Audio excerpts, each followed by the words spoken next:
Good morning, painting students. What we're going to do with our next unit is work with acrylic paints. Some of the history of acrylic paints is it was discovered during World War II, like a lot of materials that contained plastics. It didn't become popularly used till the 1950s, like a lot of other things that were discovered in World War II, but then it became used widely. It was like a technological advance.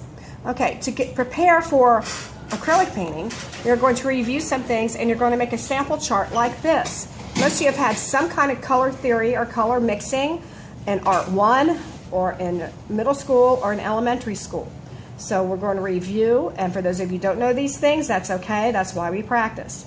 All right, first you're going to paint a section that shows primary colors. Primary colors are red, blue, and yellow, and they're the colors that you cannot make. They are on their own. The next set of colors are secondary colors. These are the colors that are made by mixing the primary colors. So red and yellow equals orange, blue and red equals purple, and green, is made by blue and yellow. Next, I want you to put the complementary color pairs. I know we did some complementary color pair mixing with our watercolors, but I want you to review what they are. They're opposite each other on the color wheel, and I want you to paint red and green, orange and blue, and yellow and purple to denote that you know what the complementary color pairs are. Next is tertiary colors. This is a segment most of you are very weak on in your pretest, and most people don't know what they are. Tertiary colors are primary and a secondary color mixed. For example, this is red-orange, this is yellow-orange, and it's a hyphenated one-word type of thing. This is yellow-green, this is blue-green, this doesn't look like a mix, it's straight blue, but this is blue-violet.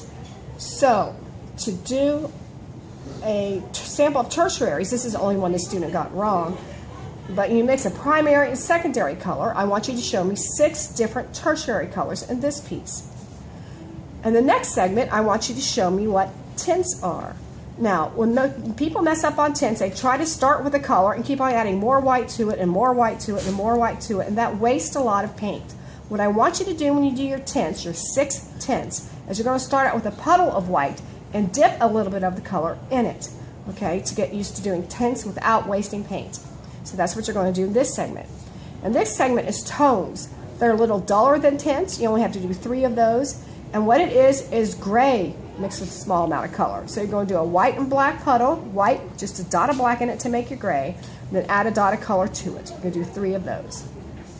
Shades are a color plus a small amount of black. It starts out opposite as the tints do. Tints start out with the white and then adding color to it. Shades start out with the color and then you add a dot of black to it. You add too much black, it looks like black. What you're wanting is a darker shade of that color.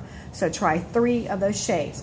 Once you begin this process and then finish it, you will be ready for your first acrylic painting project.